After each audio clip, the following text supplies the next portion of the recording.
সালাম আলাইকুম। মেজর মুজাফফর গ্রেপ্তার হয়েছেন।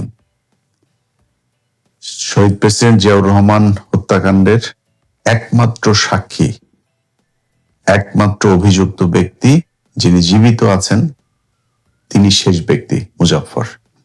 তাই গ্রেপ্তার করা হয়েছে। আমরা বিশ্বাস করি এটার সুষ্ঠু তদন্ত এবং বাংলাদেশের মানুষ যে ইতিহাস এতদিন ধরে জানেন না সেই ইতিহাস জানতে পারবে। তবে কিছু আশঙ্কাও আছে। প্রথম কথা হচ্ছে, মেজর মুজাফফর বনানী ডিওএইচএস এর ভেতরে তিনি এতদিন ধরে ছিলেন। গত 2 বছর অন্তত শেখ হাসিনা তো নাই। এই যে 2 বছর, এই 2 বছরেও বাংলাদেশে গোয়েন্দা সংস্থা ছিল।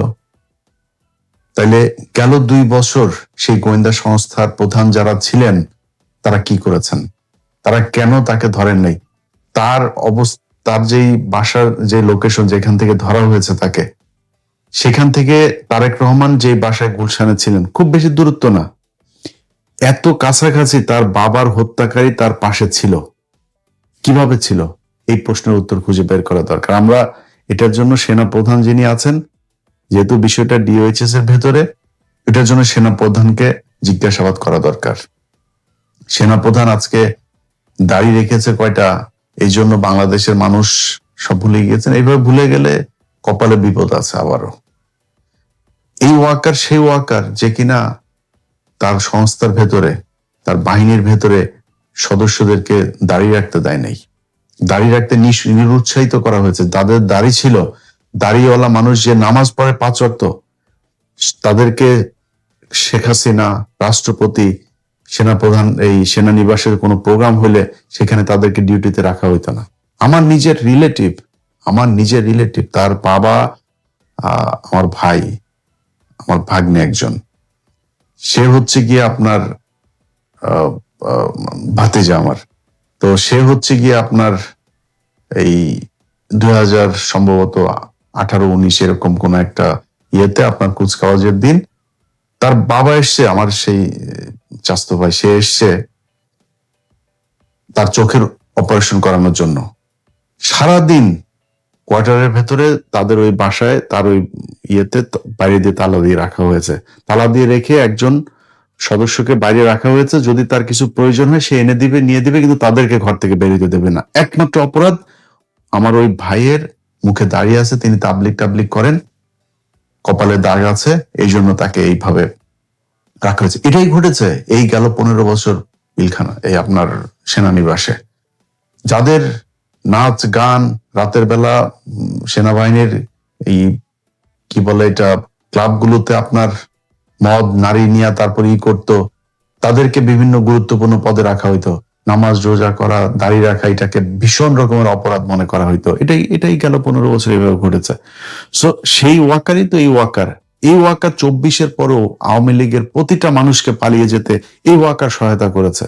এই যে কয়দিন আগে শিরিন শারমিনকে দেখলেন না, আটক হয়েছে, এই শিরিন শারমিন এই ওয়াকার তাকে এতদিন ধরে শেল্টার দিয়ে সেনানিবাসে ছিল, তিনি খোঁজ নিয়ে দেখেন।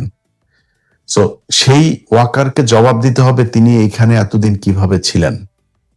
আমার কাছে থাকা যে তথ্য, তিনি কলকাতায় আপনার 1981 সালে তিনি চলে যাওয়ার পর 96 পর্যন্ত তিনি ভারতে ছিলেন, এবং 96 পর্যন্ত ভারতে থাকাকালীন তিনি 2টা নাম ব্যবহার করেছেন, একটা বিপ্লব সরকার আর একটা হচ্ছে জয় ব্যানার্জি। এই 2 নামে তিনি বাংলাদেশে আসা যাওয়া করেছেন। এরপরে 96 সালে শেখ হাসিনা ক্ষমতায় আসার পর ভারত তাকে বাংলাদেশে দিয়েতে, যাও তুমি, আর কোনো সমস্যা নেই। সে দিব্যি বাংলাদেশে থেকেছে, খেয়েছে, কোনো সমস্যা হয়নি এখনো পর্যন্ত। 5 তারিখের পরের 2 বছরও তিনি বাংলাদেশে থাকলো। বাংলাদেশ এই মুহূর্তে সিআইডি প্রধান, ডিজিএফআই প্রধান, ডিবি প্রধান, সবাইকে ধন্যবাদ যে তারা তাকে শেষ পর্যন্ত ধরেছে। এখন তার বিচার, এই বিচারটা আমি মনে করি না এত সহজ হবে করাটা। কারণ হচ্ছে তিনি এই পিলখানা হত্যাকাণ্ডে আপনার ডক্টর ইউনূসের সময়ে একটা স্বাধীন তদন্ত কমিশন গঠন হইল, সেটা তদন্ত করলো, রিপোর্টটা প্রকাশ করতে দেওয়া হলো না, সেই রিপোর্ট অনুযায়ী কোনো কাজও করতে দেওয়া হয় নাই। কারণ কি? কারণ হচ্ছে ভারত পিলখানা হত্যাকাণ্ডের সাথে জড়িত ছিল।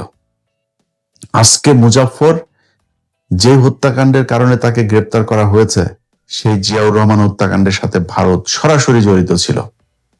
এই কারণে তাকে এই বিচার করা এত সহজ হবে না। জেনারেল এরশাদ, তিনি জেনারেল মঞ্জুকে তার সময় খুব তড়িঘড়ি করে তারপর জেনারেল মঞ্জুকে হত্যা করা হলো। কারণ কি? জেনারেল মঞ্জু সবকিছু জানতেন, কিভাবে কি হয়েছে সেটার সাথেও ভারত জড়িত, তার হত্যার সাথেও ভারত জড়িত।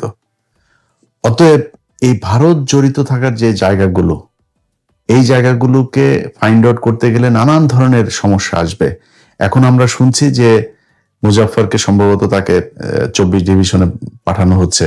কারণ 24 পদাতিক ডিভিশনে সে কর্মরত ছিল, এই জন্য তাকে সেখানে নিয়ে তারপরে কোর্ট মার্শাল করতে হবে, সেনা আইনে বিচার হইতে হবে। সেনা আইনে বিচার হইলে কি হবে? তাহলে আপনি বিদ্রোহের জন্য বিচার করবেন। কিন্তু এটা শুধু একটা বিদ্রোহের ঘটনা না, এটার সাথে বাংলাদেশের অনেক ইতিহাস জড়িত।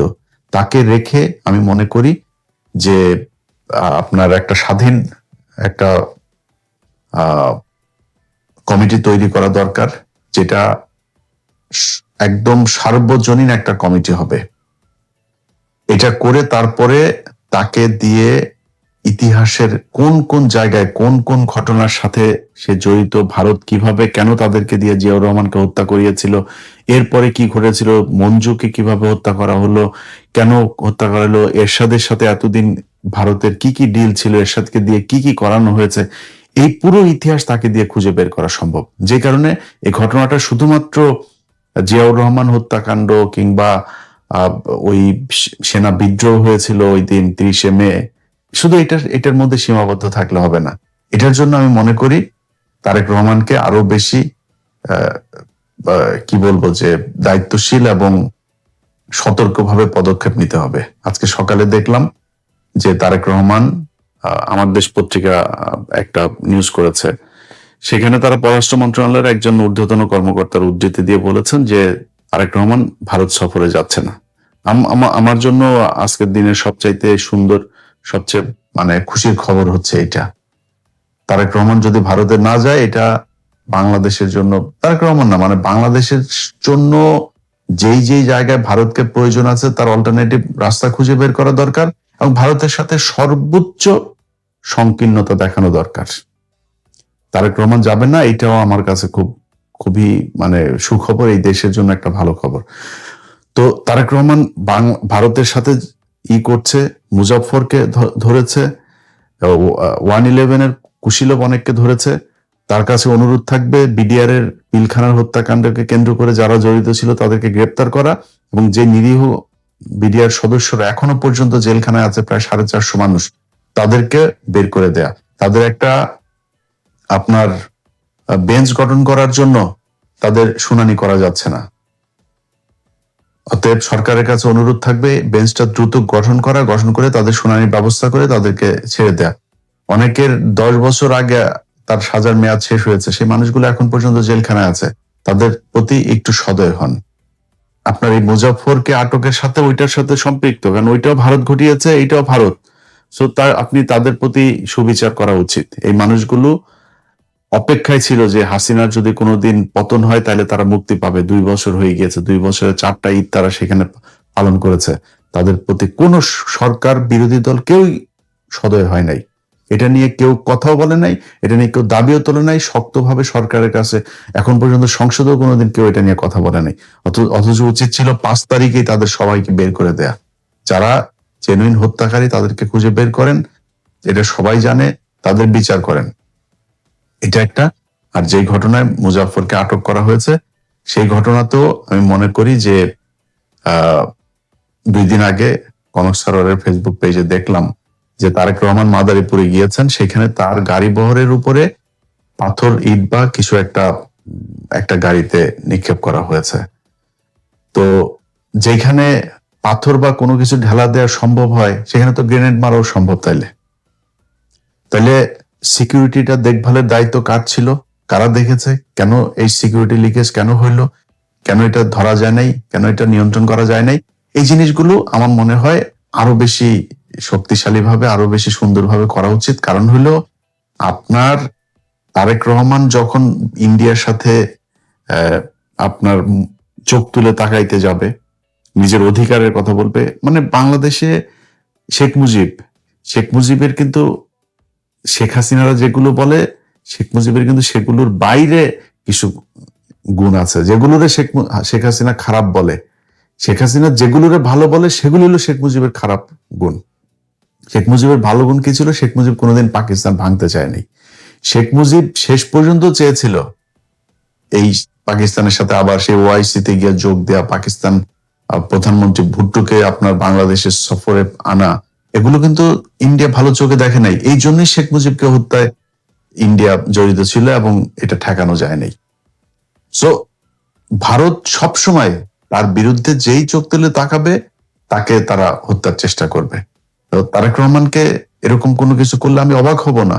কারণ এখন আমরা বললে আবার অনেকে মনে করতে পারে যে জন্য কিছু বলি না, যে ও হ্যাঁ এখন তারেক রহমানের জন্য এত পীড়িত হয়েছেন। ভাই, তারেক রহমানরে আমি যদি আমার জিজ্ঞেস করেন, গত এই 2 বছরও বহুবার বলেছে যে তারেক রহমানের কিছু জিনিস আছে, তিনার এই গত 5-7 বছরে তার ব্যাপারে যতটুকু জেনেছি, তিনার কিছু ভালো পরিকল্পনা আছে। এটা আমার ভিডিও বোধহয় যারা 2 বছর দেখেছেন এখনো আছে আমার চ্যানেলে, সেগুলো দেখে নিন, বলেছি আগেও।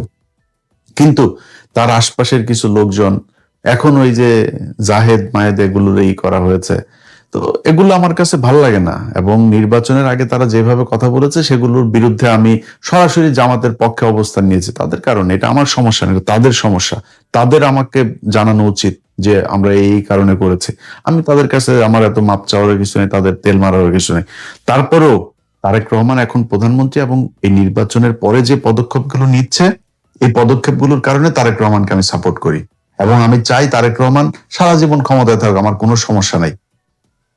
এখন এই মুহূর্তে যদি তারেক রহমান মনে করেন জামাত ইসলাম, তারা এত ছাড় দিচ্ছে কেন? তারা ছাড় দিচ্ছে কারণ তারা জানে যে এই মুহূর্তে যদি নাকি আমরা বিএনপি কে আওয়ামী লীগের সাথে মিশতে দেই, তাহলে এই দেশটা আবার সেই ইন্ডিয়ার পেটে যাবে। সো তার চেয়ে বেটার আমরা বিরোধী দল থাকি, তারেক রহমান ক্ষমতায় থাকুক। এই জন্য তারা ছাড় দিচ্ছে। অনেক কিছুতেই বিরোধী দলের যেই রিয়েক্ট করা দরকার যেভাবে, তারা সেটা করে না। আমি আমার যেটা সেটা হচ্ছে যে তারেক রহমান এই মুহূর্তে যদি তার কোনো একটা ক্ষতি হয়, সেক্ষেত্রে দেশের ভেতরে কিন্তু বিশাল একটা বিশৃঙ্খলা তৈরি হবে এবং সেই বিশৃঙ্খলা আসলে ঠেকিয়ে রাখা সম্ভব হবে কিনা আমি জানি না। এখন তো সবাই বিএনপি হয়ে গিয়েছে, পুলিশের ভেতরে সবাই বিএনপি, আর্মির ভেতরে ওয়াকার নিজেও এখন বিএনপি। রাষ্ট্রপতি গতকালকে কি বলেছে দেখেন, শেখ হাসিনার এই দমন পীড়ন নির্যাতনের বহিঃপ্রকাশ আপনার জুলাই বিপ্লব। রাষ্ট্রপতি এখন এই কথা বলে, কি বদমাইশের বাচ্চা। সবাই এখন বিএনপি, খালি আমরা হইলাম গিয়া বিএনপি বিরোধী হয়েছি। যাই হোক, তো এই রাতারাতি কিন্তু পরিস্থিতি চেঞ্জ হয়ে যাবে। তারেক রহমানের যদি কিছু একটা হয় সেখান থেকে দেশকে, এবং এইবার যদি ইন্ডিয়া আপনার কোনোভাবে নিয়ন্ত্রণ নিতে পারে, সেই নিয়ন্ত্রণ কিন্তু আপনার 2-4 কোটি মানুষের মেরে হলেও তারা সেখানে সেই নিয়ন্ত্রণ ধরে রাখবে। যে কারণে আমরা মনে করি তারেক রহমান এই বিচারগুলো করতে যাচ্ছে, আমরা এটার সমর্থন জানাই, সাধুবাদ জানাই। আমাদের পক্ষ থেকে কিছু করণীয় থাকলে সেটা করতেও চাই, সব দিক থেকে সমর্থন দিতে চাই, কিন্তু করতে হইলে শক্ত হয়ে, মাজার কোমর শক্ত করে তারপরে করতে হবে। নিজের নিরাপত্তা দেখতে হবে এবং ভারতের সাথে আমাদের এই পর্যন্ত 1971 সালের আগ থেকে এই পর্যন্ত কি কি ঘটনা, কিভাবে এই যে মেজর মুজাফর, সে নিজে আপনার